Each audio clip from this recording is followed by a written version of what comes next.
тәуелсіздік күнімен баршаңызды құттықтаймын. Тарихқа үңілсек, қазіргі бейбіт заманымыз жай ғана бола салған жоқ. Тәуелсіздік алу үшін қанша жастың өмірі қиылып, Сапатаев, Мұхамеджанова, Молданазарова, Рысқұлбеков, Әбдіқұлов, Асанова сынды талай қазақ жастары тәуелсіздіктің соңында кетті. Ал енді неге осы қазақ жастарының еңбегін қастерлемеудеміз? Тәуелсіз болған күнімізді қаншалықты деңгейде тойлаудамыз? Қазіргі таңда бұл күнге көңіл бөліп жатқан ешкім жоқ. Мүмкін бізге жаңа жыл мейрамындағыдай отшашулар ұнайтын шығар.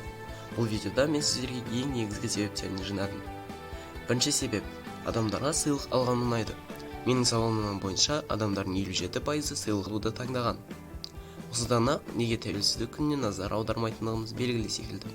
Бірақ әлі алда бірнеше себептер бар. Екінші себеп, Қазақстанның Ресей құрамында болуы. Қазақстан Ресей құрамында 2 ғасыр жуық уақыт болған. Осыншама көп уақытта Ресей мейрамдарының бізге тигені анық жағдай. Осылайша Ресей мейрамдары қазақ мейрамдарын басып қалған. Естіген боларсыздар, ол орыстың жаңа жылы, қазақтардың жаңа жылы көктемде деп айтып отырушы еді қарт адамдар. Міне бұл осының анық дәлелі. Үшінші себеп, карантин. Әрине қазіргі жағдайға байланысты тәуелсіздік күнін тойлау мүмкін болмай тұр. Аты жаман ауру таралмауы үшін тойлауға қатаң тыйым салынған. Ал осы себептерден қазіргі таңда бұл мереке өз деңгейінде тойланбауда. Ал біз енді видеоның соңына да таяп қалдық. Мен бар айтарымды айттым, ал сіз қалай ойлайсыз? Тәуелсіздік күнін жаңа жыл секілді тойлауымыз қажет пе?